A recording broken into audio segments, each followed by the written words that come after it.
Guys iQOO Z7 Pro 5G के Android score को लेकर बहुत सारा कमेंट्स देखने को मिला कि तुम्हारा एंड्रॉइड स्कोर इतना कम कैसे, 7 लाख से ऊपर एंड्रॉइड स्कोर आ जाता है। किसी भी 21-22 हजार रुपए के स्मार्टफोन का अगर एंड्रॉइड स्कोर 7 लाख के ऊपर आता है, 7,10,000, 7,20,000, ये स्कोर इस सेगमेंट के स्मार्टफोन के लिए बहुत ही तगड़ा माना जाएगा। बहुत ही इंप्रेसिव है ये स्कोर। यहीं पे खेल गया iQOO अपने साथ। ओनली iQOO नहीं, ऐसा और भी ब्रांड्स कर सकते हैं, किया होगा या फिर कर रहे होंगे। Guys iQOO Z7 Pro 5G एक अच्छा स्मार्टफोन, एक सॉलिड फोन है, एक ऑलराउंडर फोन है, बट 7,20,000 एंड्रॉइड स्कोर वाला परफॉर्मेंस आपको नहीं मिलेगा। ये देख लो, मेरा iQOO Z7 Pro 5G only 5,84,500 something score दिख रहा है। एवरेज स्कोर भी इस डिवाइस का इतना ही आता है। तो चलिए कंफ्यूजन को दूर करने के लिए आज मैं 7 सेम प्राइस सेगमेंट वाले स्मार्टफोन का आप लोगों को एंड्रॉइड स्कोर दिखाऊंगा। फिर 5,80,000 स्कोर वाले iQOO Z7 Pro 5G का एंड्रॉइड स्कोर 7 लाख के ऊपर कैसे आएगा, ये ट्रिक भी बताऊंगा। 030 को पावर दिया है MediaTek Dimensity 8020 चिपसेट ने। iQOO Z7 Pro 5G में मिल जाएगा Dimensity 7200, Lava Agni 2 में Dimensity 7050, Infinix GT10 Pro और Tecno Camon 20 Pro में Dimensity 8050, Poco X5 Pro में Snapdragon 778G and Redmi K50i में Dimensity 8100। ये सारा स्मार्टफोन Android 13 बेस्ड OS पे रन कर रहा है एंड सारे का सारा स्मार्टफोन अपडेटेड है। Lava Agni 2 और Redmi K50i को छोड़कर सारे स्मार्टफोन को लेटेस्ट सॉफ्टवेयर अपडेट मिला है लेटेस्ट सिक्योरिटी पैच के साथ। Infinix 030 में अगस्त का सिक्योरिटी पैच है, iQOO Z7 Pro 5G में सितंबर का, Lava Agni 2 में जून का, GT10 Pro में अगस्त का अगेन, Tecno Camon 20 Pro में जुलाई का, Poco X5 Pro में सितंबर का, लेटेस्ट अपडेट के बाद सितंबर का सिक्योरिटी पैच मिल गया है एंड Redmi K50i अभी भी जून के सिक्योरिटी पैच के साथ ही है। अभी सारे स्मार्टफोन में AnTuTu बेंचमार्क ऐप का वर्जन 9.5.7 इंस्टॉल्ड है। चलिए लेटेस्ट अपडेट के बाद सारे स्मार्टफोन का लेटेस्ट AnTuTu स्कोर चेक कर लेते हैं।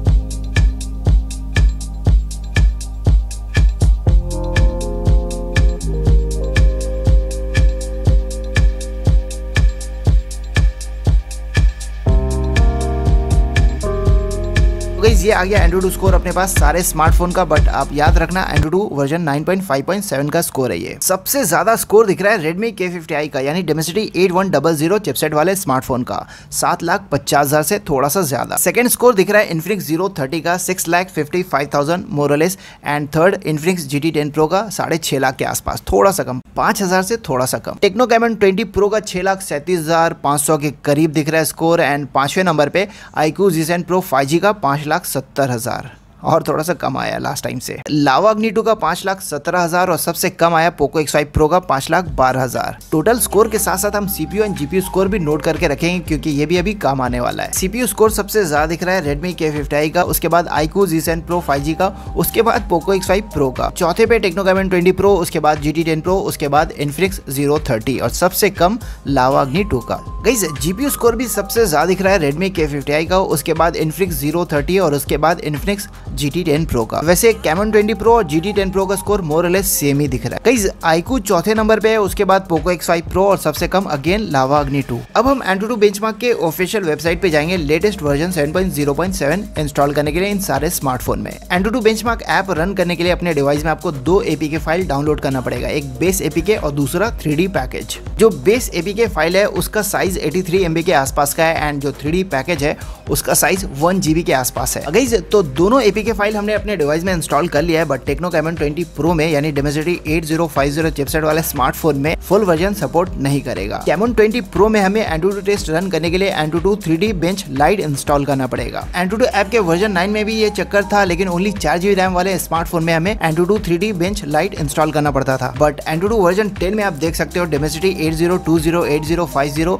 और Snapdragon 778G के साथ भी फुल वर्जन सपोर्ट नहीं कर रहा है, फुल पैकेज सपोर्ट नहीं कर रहा है, हमें लाइट वर्जन इंस्टॉल करना पड़ेगा। Only iQOO Z7 Pro 5G और Redmi K50i में फुल 3D पैकेज सपोर्ट कर रहा है, बाकी किसी में नहीं। ये जो वर्जन 10 है इसमें ऑप्टिमाइजेशन का इशू है एंड ये थोड़ा सा गिमिकी भी है। इसमें किसी का स्कोर बहुत ज्यादा आता है, किसी का थोड़ा सा कम आ जाता है। तो गाइस सारा स्मार्टफोन रेडी है, चले देखते हैं AnTuTu वर्जन 10.0.7 में सारे स्मार्टफोन का क्या स्कोर आता है। यहाँ पे एक बात नोट करने वाली है, फुल पैकेज वाले स्मार्टफोन में एंड लाइट वर्जन वाले स्मार्टफोन में जो टेस्ट चल रहा है थोड़ा सा डिफरेंट दिख रहा है। एनिमेशन प्रोसेस थोड़ा सा अलग है दोनों में। iQOO Redmi K50i में थोड़ा अलग दिख रहा है एंड बाकी पांचों में अलग दिख रहा है।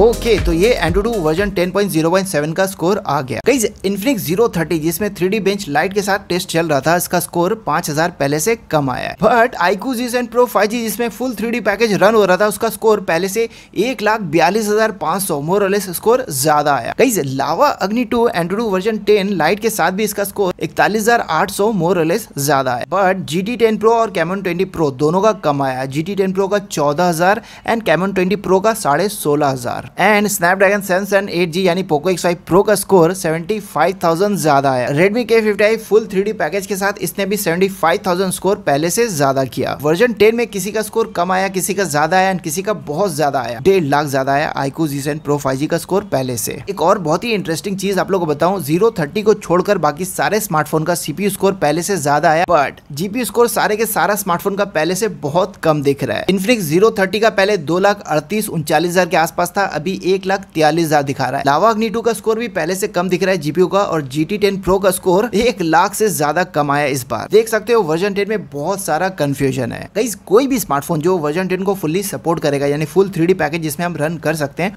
उसका स्कोर आराम से 1.5 लाख ज्यादा आएगा। यानी जिस स्मार्टफोन का स्कोर 5.5 लाख 6 लाख के आसपास आना चाहिए, उसका स्कोर अब 7 लाख पोस्टर में दिखाया जाएगा। उम्मीद करता हूँ अब आप लोगों का कंफ्यूजन दूर हो गया होगा। अगर ऐसा है तो इस वीडियो को ज्यादा से ज्यादा शेयर करके, लाइक करके आप दूसरों तक भी ये इन्फॉर्मेशन पहुंचा सकते हो। Thanks for watching. फिर मिलेंगे नेक्स्ट वीडियो में। देखते रहिए i4 अनबॉक्स।